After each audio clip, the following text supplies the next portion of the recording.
সম্মানিত দর্শক, আজকে যে বিষয়টি নিয়ে আলোচনা করব এটা আমার একান্ত একটা যাকে বলা হয় বিশ্লেষণ শেখ হাসিনার সম্পর্কে। নেগেটিভও না, পজিটিভও না। তাকে নিয়ে তার পক্ষ এবং বিপক্ষের যারা লোকজন রয়েছেন সত্যিকার অর্থে আসলে কী ভাবেন, বা আওয়ামী লীগের পক্ষের লোক এবং বিপক্ষের লোক সত্যিকার অর্থে কী ভাবেন, সে বিষয়টা নিয়ে আমার ব্যক্তিগত অভিজ্ঞতা এই বিষয়গুলো বলার চেষ্টা করব। যেমন তার বিপক্ষের যারা লোকজন, শেখ হাসিনার বিপক্ষের যারা লোকজন, তারা তাকে যতটা সম্ভব ছোট করা যায়।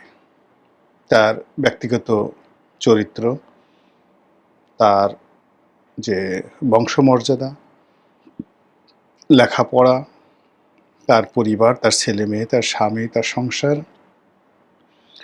সব কিছুর মধ্যেই তারা বড় বড় কলঙ্ক খুঁজে বেড়ায়।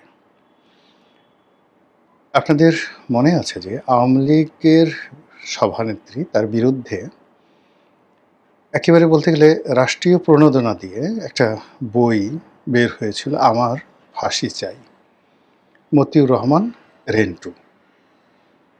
দুর্ভাগ্যজনক হলেও সত্য যে আমি বইটি পড়িনি এবং আমার আগামী প্রজন্মেও আসলে এই ধরনের নেতিবাচক জিনিস পড়ার কোনো আগ্রহ নেই। মূল কারণ হলো যারা মানে যে কোনো প্রয়োজনে আপনার সঙ্গে থাকবে, আর প্রয়োজন শেষ হয়ে গেলে আপনার বদনাম করবে অন্য জায়গাতে গিয়ে, এই মানুষগুলো জাহান্নামের কীট। দ্বিতীয়ত হলো যে আপনার স্ত্রী হোক, আপনার সন্তান হোক, আপনার বন্ধু হোক, বান্ধব হোক, আপনার গোপন কথাগুলো, ব্যক্তিগত কথাগুলো, সেটা সত্য হোক মিথ্যা হোক, যখন আপনার শত্রুদের হাতে তুলে দেয়, কিয়ামত পর্যন্ত এই ধরনের মানুষের যাকে বলা হয় উপরে আল্লাহর লানত। তো কাজেই সেই যে মতিউর রহমান রেন্টু আমার ফাঁসি চাই লিখে গিয়েছে, একটা সময় শেখ হাসিনার সঙ্গে তার ঘনিষ্ঠতা ছিল, স্নেহ ছিল, ভালোবাসা ছিল। কিন্তু এই মানুষটি যখন এই বিষয়গুলো তার শেখ হাসিনার প্রতিপক্ষের হাতে তুলে দিয়েছে, সেটা যাই থাকুক না কেন ওটা নিয়ে আগ্রহ থাকা মানে এক ধরনের অপরাধ। মানে আমার এই ধরনের অপরাধ ছিল না। আপনি ধরুন বেগম জিয়ার সঙ্গে তো অনেকের সম্পর্ক ভালো ছিল। তারপর শেষে সাইফুর রহমান সাহেব বলেন, তারপর বিএনপি অন্তত ১ ডজন নেতা আছেন যাদেরকে তিনি স্নেহ করতেন, ভালোবাসতেন, শ্রদ্ধা করতেন। এখন অনেক সময় অনেক কথা তিনি হয়তো বলেছেন, সেটি ইতিবাচক কি নেতিবাচক, একান্ত ব্যক্তিগত হোক, কখনো হাস্যচ্ছলে। এখন সেই কথাগুলো যদি সেই লোকগুলো আওয়ামী লীগের হাতে তুলে দেয়, কোনো অবস্থাতেই সেই লোকগুলো ভালো মানুষ নয়, এটা হলো স্বাভাবিক। এরকম শেখ হাসিনাকে নিয়ে তার প্রতিপক্ষের যে চিন্তা চেতনা, তার ঠিক রিভার্স চিন্তা চেতনা হলো আওয়ামী লীগের বেশিরভাগ নেতাকর্মী। কিছু মানুষ আছে তাকে অন্ধের মতো ভালোবাসেন আওয়ামী লীগের, কিছু মানুষ আছে অভিমান করেন যে আমাকে কেন অমুকের চাইতে বেশি ভালোবাসে না, বা আমাকে কেন অমুকের চাইতে শেখ হাসিনা কম ভালোবাসেন। এটার একটা শ্রেণী আছে। কিছু মানুষ আছে তার দ্বারা সরাসরি উপকার পেয়েছেন, তারা ওই ১ বার ২ বার ৩ বার উপকার পেয়েছেন, তার প্রতি কৃতজ্ঞ।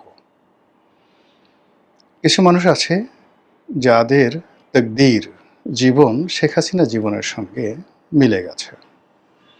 বিশেষ করে এই মুহূর্তে যারা ভারতে আছেন, বিদেশে পালিয়ে আছেন এবং জেলখানাতে আছেন। শেখ হাসিনা আছেন তো তারা আছেন, শেখ হাসিনা নেই, তাদের কোনো অস্তিত্ব নেই। তো এই মানুষগুলো শেখ হাসিনাকে মনে করেন সুপার লেডি এবং তার দ্বারা সব কিছু সম্ভব, এবং সবসময় এটা আশা করেন যে এই লোকগুলো আসলে যদি শেখ হাসিনা কখনো সুযোগ পান বা পাবেন তাহলে তিনি ফিরে আসবেন।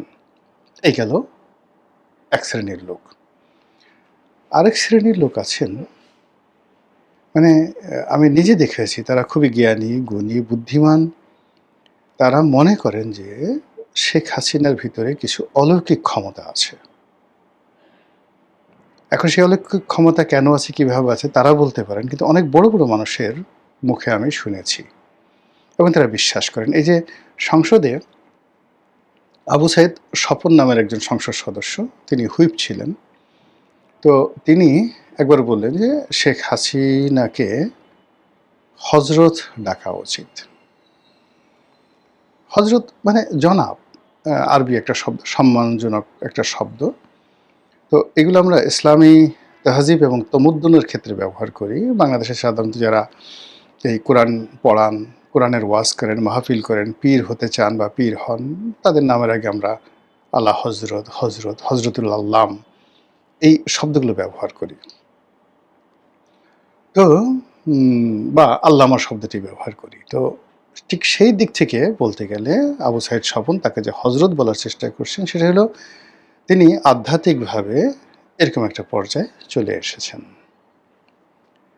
এখন আমরা বাইরে সবাই খুব ঠাট্টা করেছি, মস্কারা করেছি, স্যা স্যা স্যা, এটা কি ধরনের দালালি, তেলের একটা সীমাবদ্ধ আছে। কিন্তু আপনি যদি আবু সাইদ স্বপনের বুকের মধ্যে একেবারে স্টেথোস্কোপ লাগিয়ে দেখেন, তাহলে দেখবেন যে ওর অন্তর থেকে এই কথাটা বলেছেন।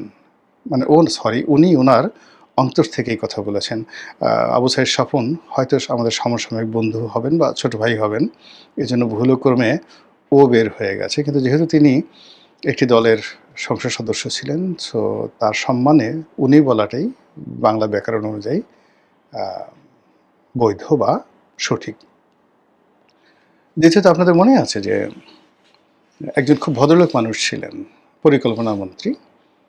তো সেই পরিকল্পনা মন্ত্রী তিনি একবার বলেছিলেন, আব্দুল মান্নান সাহেব, যে শেখ হাসিনা যেভাবে দেশ জাতির জন্য কাজকর্ম করেন, এই জন্য আল্লাহর উচিত বা তার জন্য জান্নাত পাওয়া ফরজ বা তার জান্নাত পাওয়া উচিত, এই ধরনের কথা। আপাত দৃষ্টিতে এই কথাগুলো খুব শিরক মনে হতে পারে, বেদাত মনে হতে পারে, অনেক কিছু। কিন্তু ওই ভদ্রলোক হয়তো তিনি শেখ হাসিনাকে যে বিভিন্ন অ্যাঙ্গেল থেকে দেখেছেন, সেই অ্যাঙ্গেলে মানে তিনি তাকে ওইভাবে মনে করেছেন। ব্যক্তিগত জীবনে শেখ হাসিনা খুবই ধর্মপরায়ণা, নামাজ পড়েন, কালাম পড়েন, তসবিহ করেন, তাহলিল করেন, কোরআন শরীফ পড়েন, অন্যান্য বইপত্র পড়েন এবং ব্যক্তিগত জীবনে খুবই ধর্মপরায়ণা এবং বিশ্বাসী, ধর্মে বিশ্বাসী। এটা ভণ্ডামি নয়, এটা আমি বলতে পারি ব্যক্তিগতভাবে। আমার সাথে একবার যাকে বলা হয় কর্নেল অলি সাহেবের কথা হলো। তো কর্নেল অলি কোনো একটা সময় শেখ হাসিনার সঙ্গে দেখা করলেন একটা জায়গাতে। তো উনি ভোর ৫টার সময় ওনার সঙ্গে দেখা করলেন, ভোর ৫টার সময় শেখ হাসিনার সঙ্গে। তো তিনি বললেন যে ইট ওয়াজ অ্যামেজিং। আমি গিয়ে দেখি যে সেই ভোর ৫টার সময় সে নামাজ পড়ে ওড়না মাথায় দিয়ে she is waiting for me, আমার জন্য অপেক্ষা করছেন। এবং অত সকালবেলা, ভোর ৫টার সময় অত সকালবেলা সে নামাজ পড়া সত্ত্বেও তিনি আমার জন্য সকালের নাস্তা একেবারে টেবিলে রেডি করে বসে আছেন। তো এই যে তার যে মানবিক গুণাবলী, তার দ্বারা অনেক ক্ষতিগ্রস্ত হয়েছেন কর্নেল অলি, কিন্তু তার এই মানবিক গুণাবলী তিনি ভুলতে পারেন না। আবার ধরুন ব্যারিস্টার রফিক সাহেব, ব্যারিস্টার রফিকুল হক, ওনার সঙ্গে আমাদের একটা পারিবারিক সম্পর্ক ছিল। তা আমি, আমার স্ত্রী, তারপর ব্যারিস্টার রফিক, আমরা একবার বেড়াতে গেলাম গাজীপুরে, বেড়াতে গেলাম। তো এবং বেড়াতে বেড়াতে একটা সময় আমরা এই হুমায়ুন আহমেদের যে বাড়ি, সে বাড়িতেও গেলাম। তো ওখানে উনি আমাদের জন্য ওনার বাসা থেকে খাবার নিয়ে গিয়েছিলেন, সেই খাবার ওনার লোকজন পরিবেশন করলেন। উনি কথা প্রসঙ্গে বললেন যে রনি দেখো, আমার সাথে তো দুই নেত্রীরই সম্পর্ক ভালো ছিল। তো দুটো অনুষ্ঠানে গিয়েছি। তো বেগম জিয়ার অনুষ্ঠানে যখন যেতাম, সব লোকজন সেই উনি কখনো খেয়ালও করতেন না যে আমি এসেছি বা আসিনি। সবাই বললেন যাও যাও যাও বা যান যান যান, ও একটু সালাম দিয়ে আসেন। তো লোকজনের জোরাজোরিতে আমাকে, হয়তো আমি সামনে গেলাম, গিয়ে তাকে একটা সালাম দিলাম, তিনি ওই দূর থেকে বসে সালাম নিলেন, আমি চলে আসলাম। আর অন্যদিকে শেখ হাসিনা, সে আমাকে গালাগালি করবে, খোঁটা দিবে, সব কিছু করবে। কিন্তু শেখ হাসিনার অনুষ্ঠানে যদি আমি কখনো যাই, সে মঞ্চ থেকে নেমে আসবে, তারপর আমার হাতটা ধরবে, আমার সঙ্গে কথা বলবে, কথা বলে তারপরে তার লোকজনকে বলবে যে উনি যাচ্ছেন, গাড়ি পর্যন্ত আগায় দিয়ে আসো। এখন এটা তো বাঙালির যে এই যে কালচার, এই যে কার্টিসি, এটা তো আমি ভুলতে পারছি না। ফলে সে যা কিছু করে, গালাগালি করে, কিন্তু শেখ হাসিনার এই কার্টিসি আমি ভুলতে পারছি না। তো এটা হলো ব্যারিস্টার রফিকুল হকের কথা। কর্নেল অলির কথা বললাম। এইভাবে আরো অনেকের মানে ব্যক্তিগত জীবনের অনেক স্মৃতি আছে। আমি যেমন একবার মানে খুবই বিশ্রী একটা অবস্থার মধ্যে পড়ে গেলাম নতুন এমপি হওয়ার পরে। সেটা হলো আমার এলাকাতে ২০০৯ সনে হেলিকপ্টার যাবে। হেলিকপ্টার যাবে। এখন সেই গ্রামের যারা লোকজন, তো পটুয়াখালীতে গলাচিপাতে সিডর হলো। সিডর বা আইলা এরকম কিছু একটা হলো ২০০৯ সনে। এখন প্রচণ্ড আয়লা। তো ঢাকা থেকে জাহাঙ্গীর কবির নানক, তারপরে সেই যাকে বলা হয় খাদ্যমন্ত্রী রাজ্জাক সাহেব, তার সবাই যাবেন রাঙ্গাবালি, মানে সাবেক মন্ত্রী মাহবুর রহমান সাহেবের এলাকাতে, আর গলাচিপাতে যাবেন না। এখন গলাচিপার লোকজন, সাধারণ নেতাকর্মীরা, ভাই এটা কি হলো, আপনার কি কোনো দাম নাই, আপনার কি কোনো পত্তা নাই, আপনি যদি মন্ত্রীরা আসলো তারা যদি সেই হেলিকপ্টার যদি গলাচিপাতে নামে তাহলে আমাদের কোনো মুখ থাকে, আমরা আপনার দল করি, এই সরাসরি রাঙ্গাবালি যাবে, খেপুপড়া যাবে, তো মাহবুব মিয়ার যাকে বলা হয় দাম বেড়ে যাবে। তো আমার আসলে এমন অবস্থা হয়ে গেলো যে আমি নিজেও কনফিউজড হয়ে গেলাম। তো তখন আমি রাজাক সাহেবকে টেলিফোন করলাম, খাদ্যমন্ত্রী। উনি বলল যে, রনি এটা তো আমার আসলে কিছু করার নেই। এই কারণ হলো যে এই হেলিকপ্টার যায় সিভিল এভিয়েশনের প্রোগ্রাম করা থাকে এবং এটা আর্মির হেলিকপ্টার, ওরা সব কিছুই নিয়ন্ত্রণ ওইভাবে করে দেয়। তা আমি তখন সেই রাত্রি ১০টার দিকে তখন যমুনাতে শেখ হাসিনা থাকেন, সোজা তার কাছে চলে এলাম। দেখি উনি ওনার রুমে বসে, অনেক ভিজিটার আছে, আমিও গেলাম। তো হেসে দিলেন, এমপি সাহেব কী খবর? আমি বললাম যে আপা এই ঘটনা। তো সে হেসে দিলেন, হেসে দিয়ে বললেন কোনো অসুবিধা নেই, রাজ্জাককে বলো যেভাবে হোক হেলিকপ্টার আগে গলাচিপা যাবে, তারপর অন্য জায়গায় যাবে। এখন খুব ছোট্ট একটা বিষয়, কিন্তু সেভাবে হয়েছিল সেই ঘটনা আর কি। তো রাতে ১০টার সময় আমি আসলাম খুব খুশিতে হয়ে, সেই প্রচণ্ড মানে যাকে বলা হয় ঝড় বৃষ্টির মধ্যে। আমার যে মানসিক অবস্থা, এটা আমি কখনো ভুলতে পারবো না। এনিওয়ে, এইভাবে যারা শেখ হাসিনার কাছের লোক, তারা মনে করেন যে শেখ হাসিনার এরকম কতগুলো অলৌকিক গুণ আছে। শেখ হাসিনা নিজেও মনে করেন, তিনি নিজেও মনে করেন যে তার ভিতরে কতগুলো অলৌকিক ক্ষমতা রয়েছে এবং আল্লাহ রাব্বুল আলামিন তাকে, এই যেমন আপনি দেখেন প্রায়ই সে বক্তব্য বলে যে আমার তো আসলে গণভবনে মরে যাওয়ার কথা, I was used to die. অথবা তিনি মনে করেন যে ২১ আগস্টে তার উপর যেভাবে গ্রেনেড হামলা হয়েছিল তার মরে যাওয়ার কথা। তারপর চট্টগ্রাম এরশাদ আমলে যেভাবে তার জনসভাতে গুলি চালানো হয়েছিল তার মরে যাওয়ার কথা। এরপরে আওয়ামী লীগ বিএনপির জমানাতে তিনি একবার ট্রেনে করে যাচ্ছিলেন যশোরে, সেখানেও তার উপর গুলি চালানো হয়েছিল, তিনি বেঁচে গেছেন। এরপরে এরশাদ জমানাতে আবার তিনি যখন ৩২ নম্বরে থাকতেন তখন এই আততায়ী পাঠিয়ে সরাসরি ব্রাশ ফায়ার করা হয়েছে, ৩২ নম্বরে ওয়াল টোয়াল সব ছিদ্র করে দেওয়া হয়েছে। তো তিনি মনে করেন যে এই যে বারবার তার উপর যে আক্রমণ হয়েছে, তারপর তিনি বেঁচে আছেন, এর মধ্যে কিছু অলৌকিকত্ব আছে এবং আল্লাহ রাব্বুল আলামিন তাকে দিয়ে কিছু কাজ করাতে চান।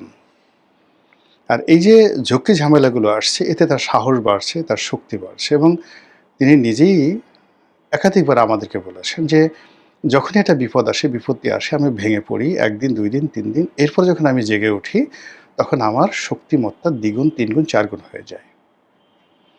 উনি বলতেছিলেন ২০০৯ সনে প্রথম যে 9th পার্লামেন্ট হলো, ৯ম পার্লামেন্টের প্রথম বৈঠকে উনি বলতেছিলেন যে আমি যখন জেলে ছিলাম ১১টার সময়, বলে বিশ্বাস করুন আমার মনে হতো আজকে আমার জীবনের শেষ দিন, আমি বোধহয় আর বাঁচব না, নিঃশ্বাস বন্ধ হয়ে যেত।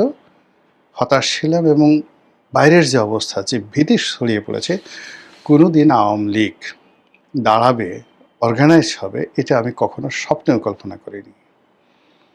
কিন্তু আল্লাহর কি মহিমা যে এই যে একটা ব্রুট মেজরিটি নিয়ে আমি এই ২ বছরের মাথায়, ১.৫ বছরের মাথায় আবার ক্ষমতায় এলাম। এ আল্লাহ কি না পারেন, এ আল্লাহ কি না পারেন, এই কথা বলে সবার সামনে তিনি নিজের কপাল থাপড়াতে শুরু করলেন যে আল্লাহ কি না পারেন। কাজেই আমি কিছু কাজ করব, আমি কিছু কাজ করব যেটা আমার মন থেকে আসে। মনে যে কাজগুলো আসে, যে কাজগুলো করা উচিত, আমি কারো দিকে তাকাবো না। কে কি বলল, কে কি সমালোচনা করলো, এটা না, আমার মন থেকে, যেটাকে আমরা বলি এলহাম, আমার মন থেকে যে কাজগুলো আসে, ভালো কাজগুলো, সেই কাজগুলো আমি করব। যাই হোক, এই হলো শেখ হাসিনার অবস্থা। তো সেই দিক থেকে এখন তিনি দিল্লিতে আছেন এবং দিল্লির মাটিতে বসে তিনি হুমকি দিচ্ছেন যে আমি আমার দল কিভাবে চালাবো, আমার বাংলাদেশে আমি কখন যাব বা না যাব, এটা দিল্লির সিদ্ধান্ত নয়, এটা ভারতের সিদ্ধান্ত নয়, এটা আমার সিদ্ধান্ত। দিল্লির মাটিতে বসে কথা বলে এত সোজা নয়। যেখানে আমরা বাংলাদেশে বসে একজন রাষ্ট্রদূতের সঙ্গে আমাদের প্রধানমন্ত্রী করমর্দন করে ছবি তুলে সেটা আবার ফেসবুকে দিতে আমরা স্বাচ্ছন্দ্য বোধ করি, সেখানে শেখ হাসিনা আমেরিকার পররাষ্ট্রমন্ত্রীকে অ্যালাউ করতেন না তার সাথে দেখা করার জন্য। জন ক্যারি যখন এলেন, মানে শেখ হাসিনার সাথে সমান্তরাল হাঁটবেন, নট লাইক দ্যাট। এবং এই জন ক্যারি, যিনি পররাষ্ট্রমন্ত্রী ছিলেন, যিনি আমেরিকার প্রেসিডেন্ট হওয়ার কথা ছিলেন, ভাইস প্রেসিডেন্ট ছিলেন, তো সেই জন ক্যারি এই যে এখন যে ব্রেন্ট ক্রিস্টেনসেন তার মতো লম্বা। তো শেখ হাসিনার পাশে দাঁড়ালে শেখ হাসিনাকে ছোট মনে হবে, এই জন্য সে শেখ হাসিনার পিছিয়ে পিছিয়ে হাঁটা শুরু করলো এবং হাত কাছুমাছু করে। আপনি ছবিগুলো দেখেন। আর এখন ব্রেন্ট ক্রিস্টেনসেন দেখেন, সে গিয়ে করে কি, ওই যে জন সিনহা বা রক, যে যাকে বলা হয় যারা ওই যে কুস্তি লড়ে, তারা যেভাবে সিনা উঁচু করে প্রতিপক্ষের সামনে যায়, সেইভাবে সিনা উঁচু করে সে সংসদ ভবনে deputy speaker Kaiser Kamal, barrister Kaiser Kamal, পররাষ্ট্রমন্ত্রী খলিলুর রহমান আর শফিকুর রহমান জামাতের, তাদের সামনে যখন যান আর ওই মানুষগুলো যখন সেই গালিভার ট্রাভেলসের দিকে তাকিয়ে থাকেন, কি যে একটা দৃশ্য! আমার কাছে মনে হয় আমেরিকা ইচ্ছা করে এই লোকগুলোকে অপদস্থ করার জন্য এরকম একটা লম্বা চূড়া লোক বাংলাদেশে দিয়েছে। শেখ হাসিনার জমানাতে যদি সে আসতে চাইতো, বিশ্বাস করেন তাকে সে অ্যালাউই করতো না বাংলাদেশে, যে ইউ ক্যানট কাম, এত বড় একটা শরীরের লোক নাই, খাটো খোটো লোকজন দেওয়া আর কি বাংলাদেশে। এই হলো শেখ হাসিনা। সেখানে বসে তিনি বলছেন যে তিনি মরে যাবেন, জেলে যাবেন, ফাঁসিতে চলবেন, তবু বাংলাদেশে আসবেন। সেখানে বসে তিনি বলছেন যে আমি আসবো কি আসবো না সেটা ভারতের সিদ্ধান্ত না, এটা আমার সিদ্ধান্ত। আমার দলে কে সভাপতি হবে এটা আমার ব্যাপার। এমনকি তার ছেলে সজীবদের জয় যে কথাগুলো বলেছেন যে আম্মা সম্ভবত রিটায়ার্ড করবেন, তিনি বলছেন যে নো। বোঝার চেষ্টা করুন যে এই বয়সে তার ছেলে তাকে নাড়াতে পারছে না। মানে অনেকে সে লেজ মাথা নাড়ায়, মাথায় লেজ নাড়ায়, শেখ হাসিনা এখনো মাথায় হিসেবে আছেন, কোনো লেজ এখনো পর্যন্ত তাকে নাড়াতে পারেনি। সেটা ওবায়দুল কাদের হোক, সজীব ওয়াজেদ জয় হোক, শেখ হেলাল হোক, শেখ সেলিম হোক, এনিবডি। এই বিপদের সময়ও মানে কেউ বলতে পারছে না যে সব দোষ শেখ হাসিনা, শেখ হাসিনার জন্য আমাদের এই দুরবস্থা। কাজে এই যে সে আছে, আল্লাহ হজরত, আল্লাহর অলি শেখ হাসিনা, নাকি মতিউর রহমান রেন্টুর সেই শেখ হাসিনা, এটা আপনারাই নিজেরা সিদ্ধান্ত নিন। আসসালামু আলাইকুম ওয়া রাহমাতুল্লাহি ওয়া বারাকাতুহু।